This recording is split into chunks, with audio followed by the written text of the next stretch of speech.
Hi, everyone. Welcome. My name is Judy Littlejohn. I'm the Director of Online Learning at Genesee Community College. And I have one of my colleagues here today, and I'll let her introduce herself. And I'm Lloyd Gross. I am an adjunct fashion instructor at GCC, and we work with AI in my classroom. My students work with it in their fashion projects. And this is the first time that I've ever been to a Fact2 AI symposium or CIT, and I'm very excited. Yay. So for those of you who can't see our screen in this room, we'd like you to go to a website called beyondanotherpaper.org and find the page that's called AI image generation. So here's our website. I'll go back up to the top. So this is Beyond Another Paper. And if you go to pages, you can find Exploring AI Image Generation right at the top. And come down here, you can see our little logo, and this is the QR code that circles right back to this exact page.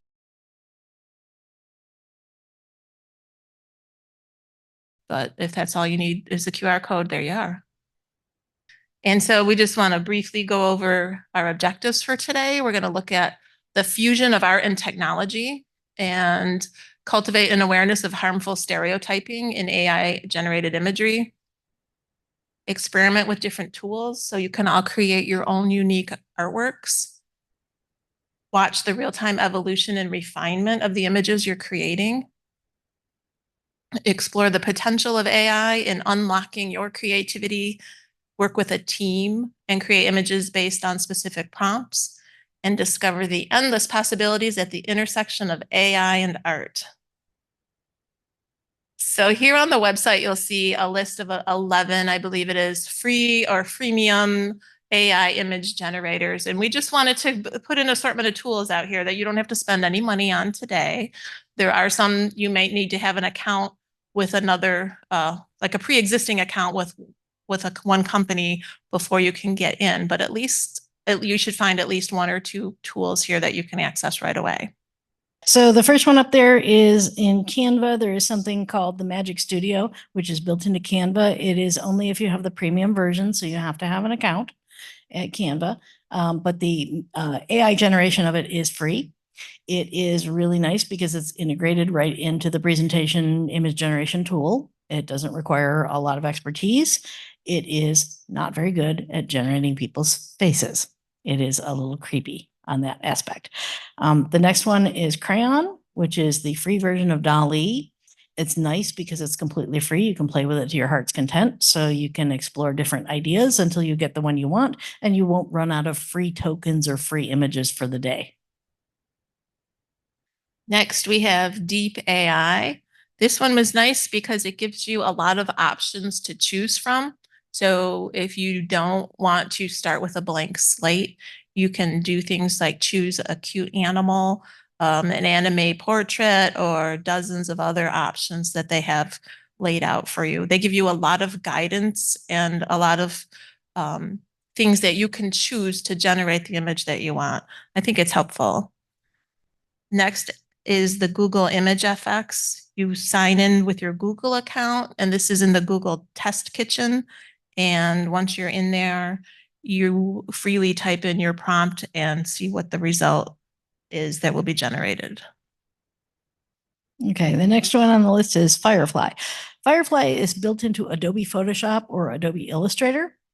So you must have a license for one of those two in order to use it. And Firefly is all about fixing images that you already have, removing objects from the background, making things bigger, adding stereotypical elements that might be included in that image. So that's Firefly. And the next one down is Hotpot AI. Hotpot AI is a really kind of a cute AI that my students have been using for mood boards, because you can get it to generate 9 different images off the same concept, which is really, it's like, give me a whole bunch of pink springy things. Okay, it'll give you 9 different pink spring-like things. So we've been using that one. Ideogram is next. And what I like about this ideogram is you can have it generate a word right into your image. So you could say, generate a happy kitten with the word meow. And you would put your meow in quotes and it will work it right into the image for you. And if you keep it short and sweet, then it looks pretty good. If you try to do a longer sentence, you're going to find some typos or backwards words or things like that. So kind of fun to experiment with that one. Yeah, the next one up is Leonardo AI. Leonardo has what I would describe as an absolutely delicious prompt improvement tool. If you do not know how to generate AI prompts, go to Leonardo, type something in, get an image, and there's a button that says improve this prompt, and it will help you figure out how to make better AI prompts. The downside of Leonardo is that you are limited to a certain number of credits per day in the free version. So you kind of have to have an idea of what you're looking for before you get there. But it is a very, very nice way to learn how to improve your image AI generation. Microsoft Designer. Oh, is there a question?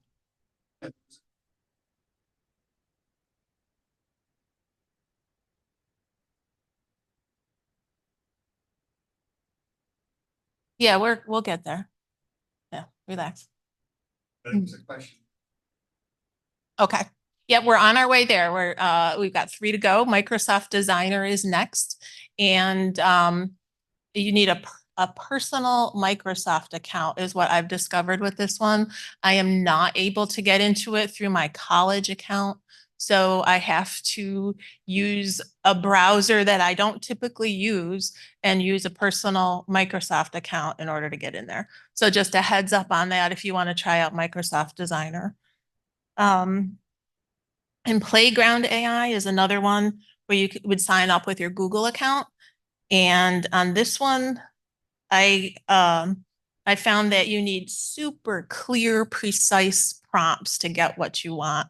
If you say something kind of general, it kind of reads the beginning and doesn't really read the rest of it. It's hard to explain, but I found like you really need precision with Playground AI. All right, and the last one is CArt, and this is a fashion and anime AI, and it has a lot of tools built in. You can generate a lot of fantasy images, a lot of anime style images, a lot of cartoon style images, a lot of images that looks like they might have come out of something like Pixar. You can do a lot of that with it. It has one of the things that it does adaptations of existing images. So you can send it a picture of a person and say, put this person on a yacht. It's actually probably one of the origins of some deep fakes out there. But it uses seed images, and actually one of the things that it can do for you really nicely is it can improve or clean up your headshot. So if you have a professional headshot you're not quite happy with, you can give it to CArt and have it do something with it to make it improve it in a way that you like. And that's just a sampling. There are other AIs out there. I was actually, as we were putting this together, kind of disappointed. Last fall, my students were using a tool called Scribble Diffusion to come up with some of their sample designs, and Scribble Diffusion is now pay. It's no longer free. And we loved it in class. We had such a blast with that. Yeah, Midjourney's out there. Some of the things that you'll see, we have a Padlet, and there's some images already in there, and many of those were done by Midjourney. Midjourney is a pay subscription. I don't remember how much it is. But a lot of the good image generators are going to a pay model, which is not terribly surprising, right? Okay, so for the next part of the presentation, what we wanted to do, rather than sit here and talk about AI generation, is we wanted to do it. And so we wanted to give you some time to play with a tool of choice. Pick one, pick 3, right? Pick a dozen. But we give you some sample prompts up here. And what we've done is we have created 9 Zoom breakout rooms where you can go into a breakout room of your choice. Those would be down here. Yep. Yes, drag that up. Yes. So we've given you some themes, If you're an absolute beginner, you can jump yourself into the Zoom room called Guide Me, and we'll answer your questions. If you have done any kind of prompt generation before, or if you're comfortable clicking on a link and typing some words in, you can pick a theme. And the idea is not just to create an image, but in your Zoom room, in whatever room you choose to join, to create a story. See if you can create more than one AI image that works in collaboration as a coherent story. And I see some people smiling because you know that's the crux of it all, isn't it?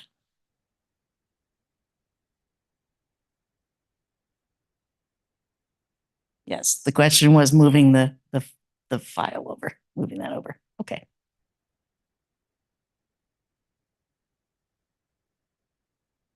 So here in the room, you can work together, kind of pair up or small group together with the people that are nearby. And so that you don't feel like you have to do this by yourself. And we're going to spend about 15 minutes on this so you can try different tools and different prompts.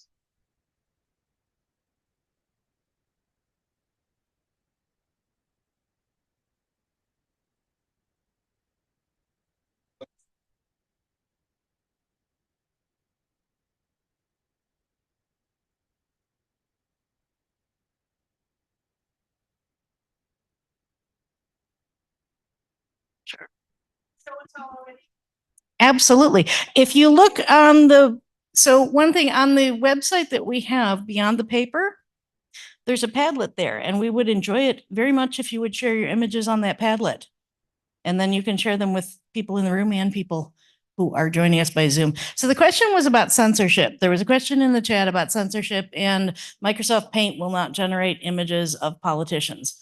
I've had various experience with that. There are some AI tools that are more conservative than others in what they will generate. One of the challenges that we intend to give you later in this session is one that you're going to have trouble with, because as you're trying to generate the image, the AI will think that you're trying to generate something negative and it's going to fight back. So it does happen. I have yet to find an image that I cannot generate if I adapt my prompt. So choosing different words or choosing different phrases or saying something in a different way or adding things generally gets me what I want. On the other hand, I'm also not generating political cartoons. So maybe I just haven't hit the borders of everything that can be there. I have had one of my students in class manage to generate a naked mermaid, not intentionally. Okay, but wanted to do a mermaid gown and instead got a mermaid, yes, wearing nothing on the top. So yeah, I mean, some of the AIs are more conservative, others are less. I think, to be honest with you, we could give you a little bit of classification of how they do or don't work, but by the time we explain it, it's probably out of date. So if you're in Zoom, look in the bottom right of your screen and you should be able to select one of the breakout rooms to join. And we've got a few people who haven't gone. And we can start assigning if you're not sure how to join the room of your choice.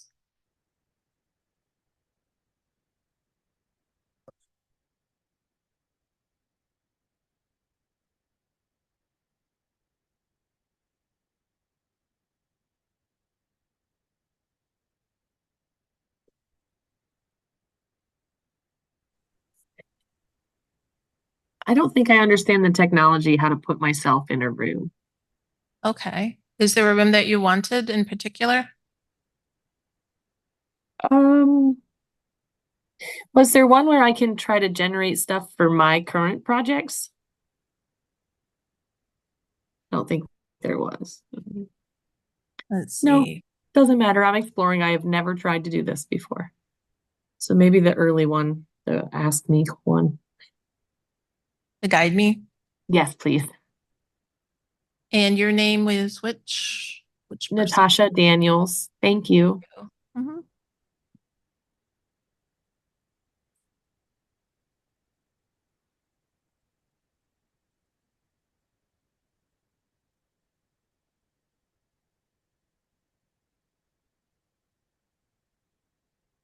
Thanks, John. I got it.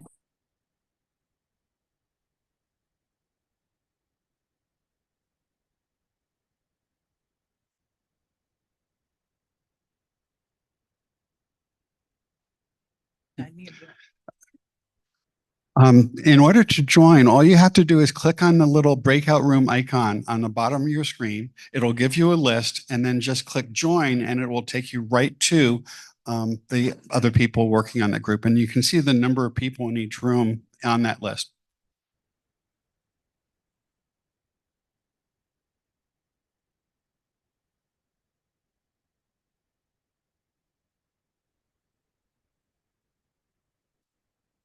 So if you do, well, when you do manage to generate some images, if you would like, you can share them on the Padlet that we have set up for that purpose. On this very same website, if you're at beyondanotherpaper.org and you're on that page and you scroll down, very bottom of that page, there's an option to share your images so that we can all share them together.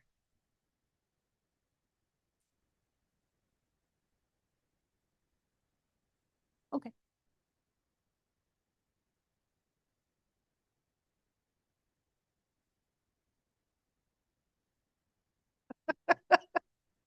Sorry.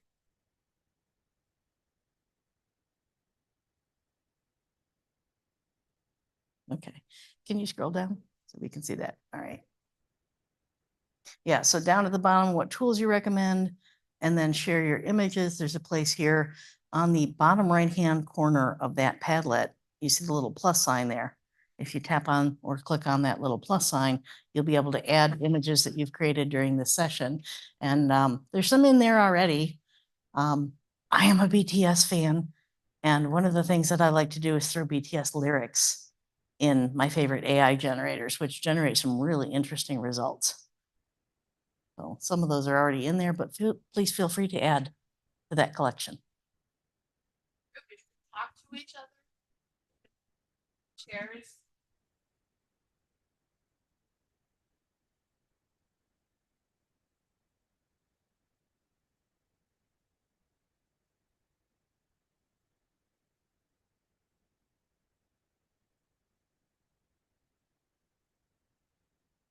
Everyone who is on Zoom should have been assigned to a breakout room at this point. Yep.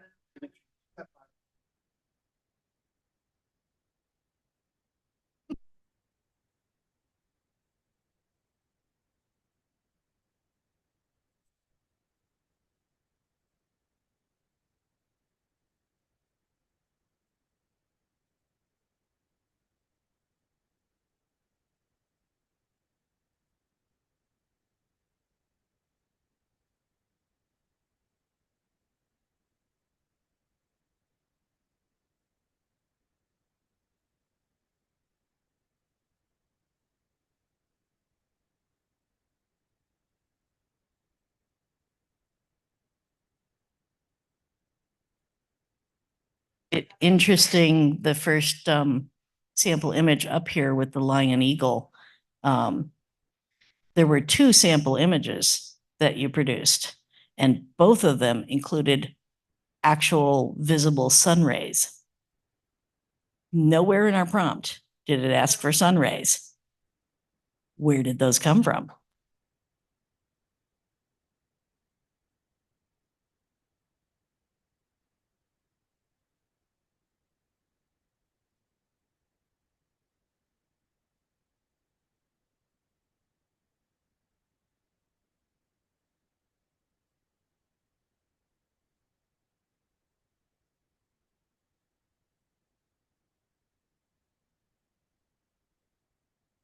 So just to share for the people on Zoom, you asked for it in anime style and you're thinking that the sun came because it's an anime style, which could actually entirely be correct. And it's interesting to see that the assumptions that the AI makes based on the language that you use. And if you change your language only slightly, it will make different assumptions.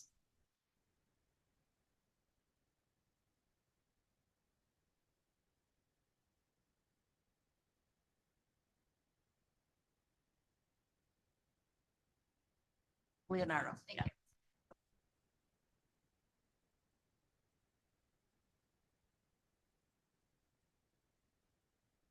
Oddly enough, we had a question about which is the tool that helps you improve your prompt, and the answer is Leonardo is the one that gets the prompt improvement tool. But one other really interesting place you can go for prompt improvement is ChatGPT. You can type your AI image generation prompt in ChatGPT and say, "Can you improve this?" And it will either make assumptions and improve it, or sometimes it will ask you, "Well, how do you want me to improve it?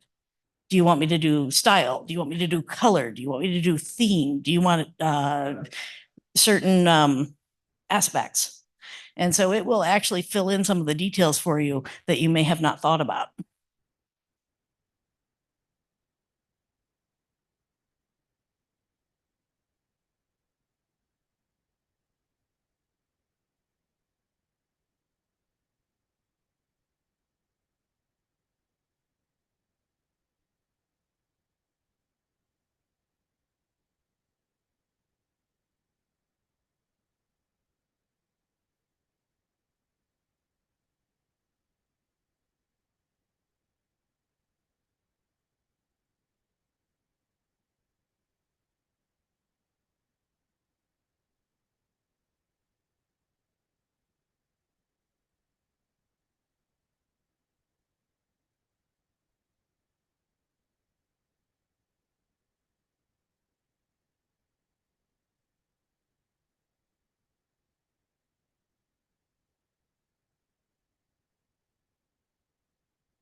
The people in Zoom will be back in less than a minute.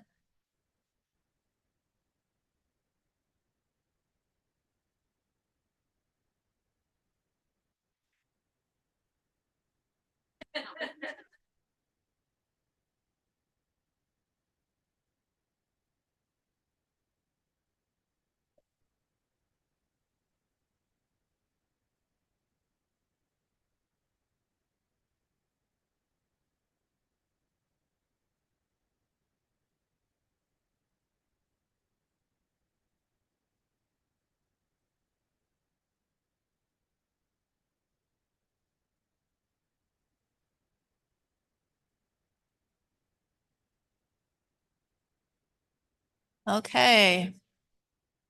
Welcome back, everybody. How did that go? Did everybody have fun trying to generate different images? Was anyone able to come up with like a cohesive story or storyboard? Did anybody make it that far? We have another thing for you to do coming up in a few minutes. But for right now, I do want to point out that if you scroll down the page, the Beyond Another Paper .org website, there's a Padlet where you can choose your favorite images and add them right to the Padlet so we can all share them and enjoy them. And there's two Padlets. One, if you tried another tool or there's one you want to recommend, you'd add it to the first Padlet. The second Padlet, you can put in any of the images that you created and you can put a title, you can write whatever you want about those. All right, so just pointing those out. And we're going to take a look at some topics to consider when we're doing all this AI image generation.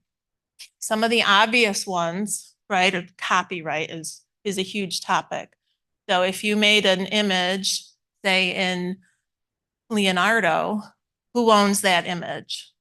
Do you own it because you wrote the prompts?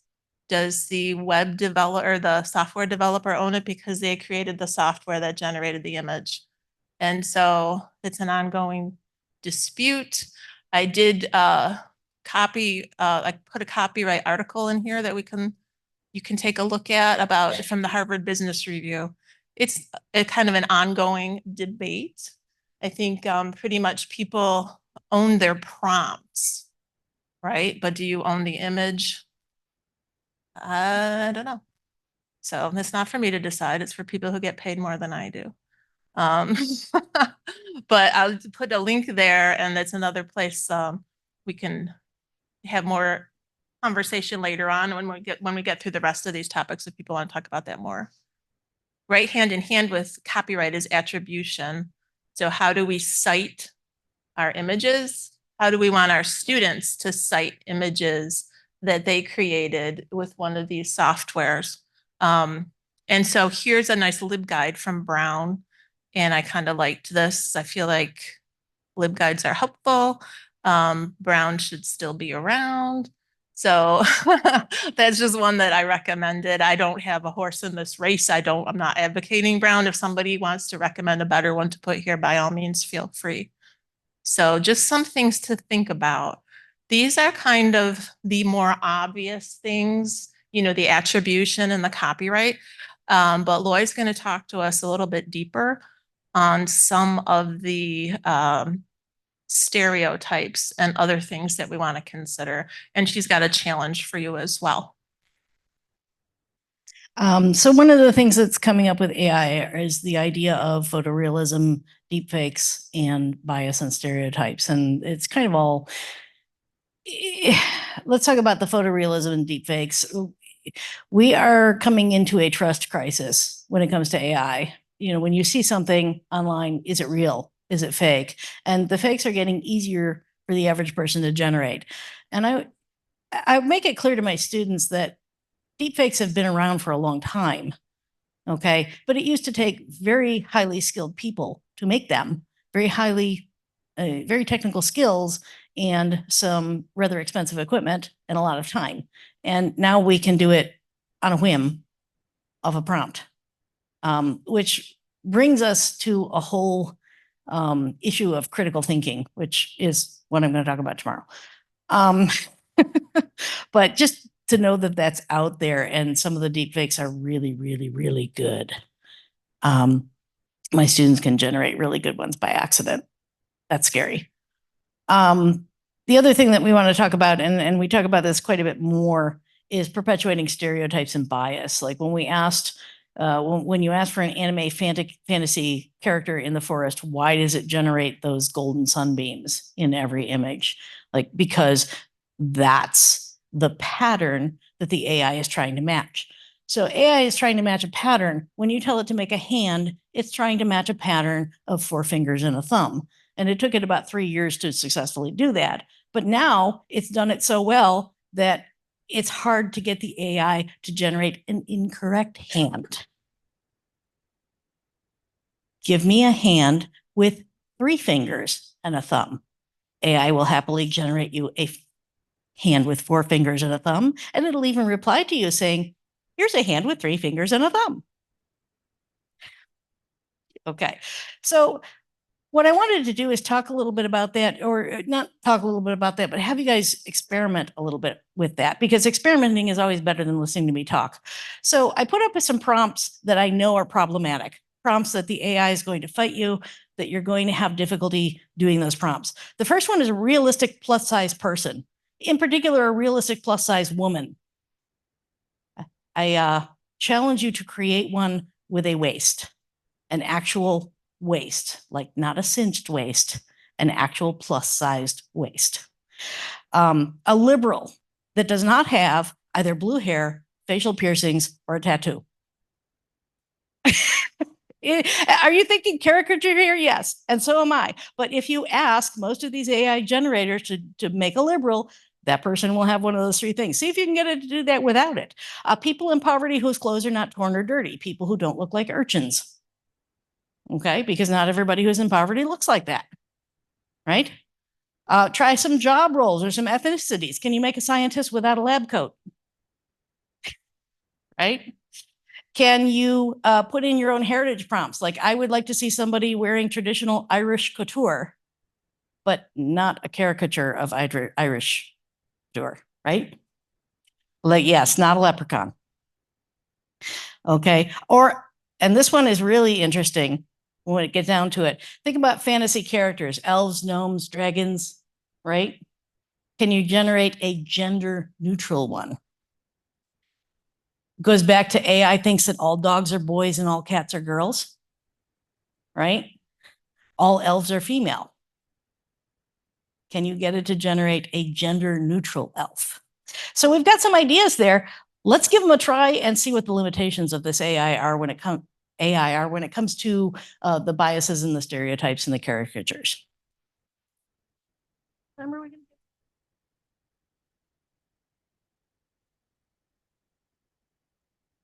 So we're going to give you 6 minutes to try those. If you're in a Zoom room, a breakout room, you can stay there. If you're on your own, you can do that. This is not necessarily a team exercise. You're welcome to work together. But just try and pick a prompt and see if you can generate something that is non-stereotypical.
So we have about 1 more minute. And again, I want to encourage everybody to put some of their images down below in the Padlet so we can see what everybody's working on. Even when we're in the same room, it's difficult to see everybody's computer. So the Padlet really is a nice way to share.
So this is one of the issues that I thought you would run into. We've run into it in the room for those of you in Zoom land, is trying to generate different types of plus size women.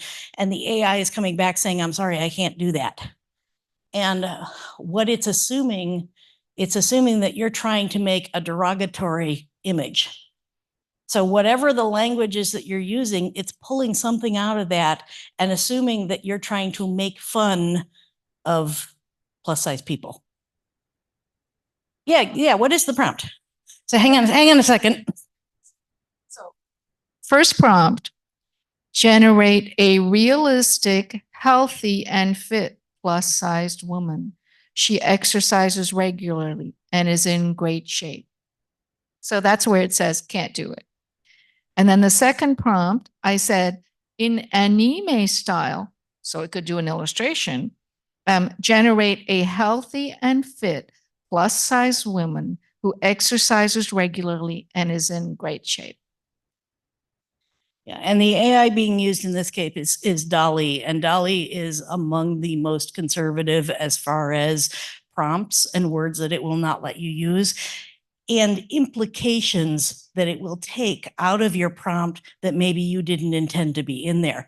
So what I will tend to do is I'll go back to my prompt and I'll start removing words one at a time until I find out what the magic word is that it didn't like.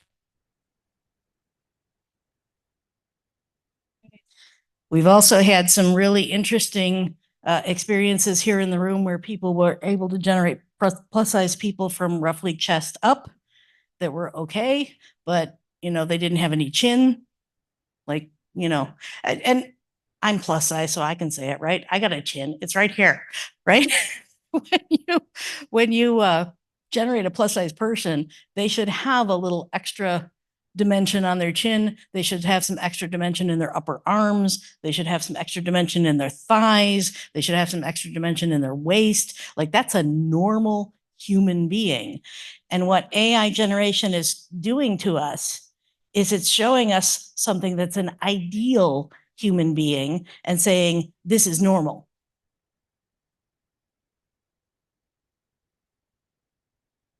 The zebra is awesome, but the bright green is on the ball and not the headband.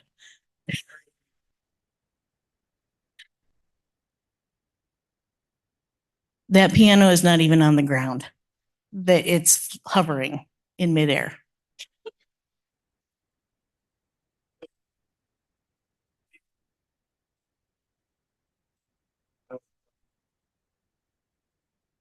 Well, it's okay. Please share.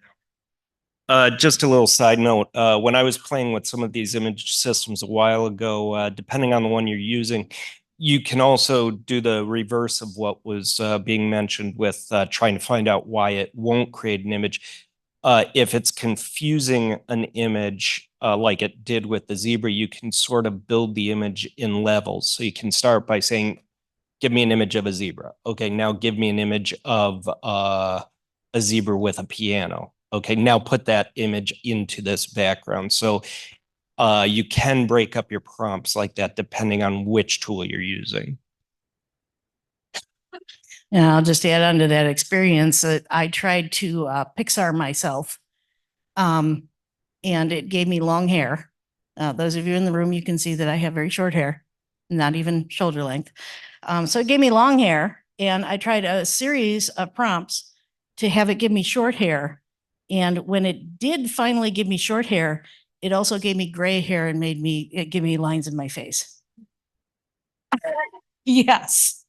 So that's the only way that I could get it to do short hair. So I don't know if it has to do with the Pixar styling and that the characters in the movies, but that's what it ended up doing. It was a very frustrating experience because I wanted a lovely Pixar avatar to put on my Facebook, and I couldn't get it.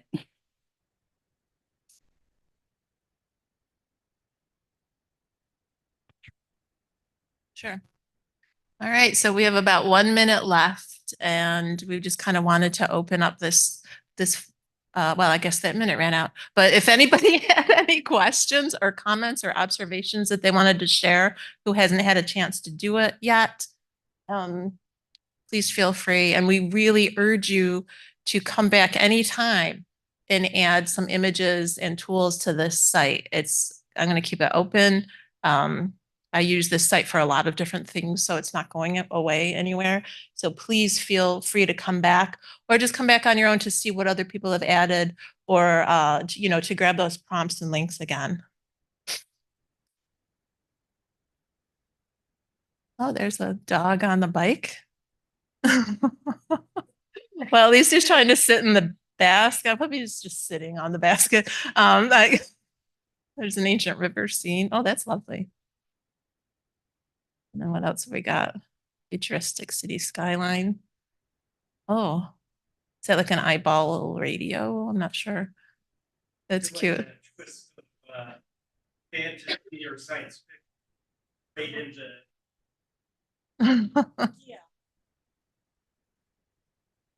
I also want to say like that where with the sci-fi twist on the still life, it didn't, in my opinion, do it very well. It was a very traditional still life, and then, oh, here's this robot in it, to make it sci-fi. It really didn't get the gist of what we as humans would think of when we think of putting a twist on a scene. Yeah, she's good. She still has no chin. She has some arm. She has her wrist dimple there. Yeah, that's good. That's better. They're getting better at generating, and AI in general is getting better at generating different kinds of humans. When it first came out, it was one of the complaints that they were all, white men. But it's getting much better. As a matter of fact, it's getting better to the point where I have a link, and I don't think it's on the site, but I have a link where an individual went to one of the image generators and asked for a pope, generate an image of the pope, and the image it generated was a black pope.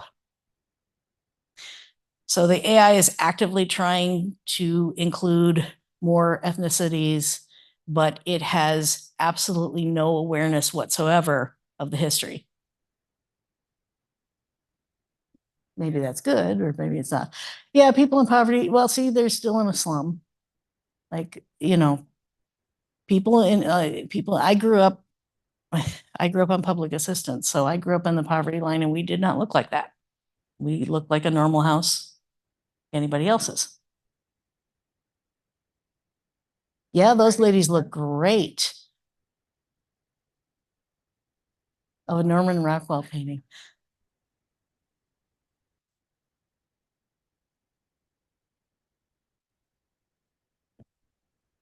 Well, thank you, everybody. We really appreciate this awesome turnout. And I hope that you guys had a little bit of fun trying things out.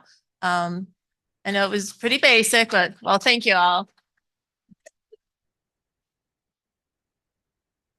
Oh, you're welcome.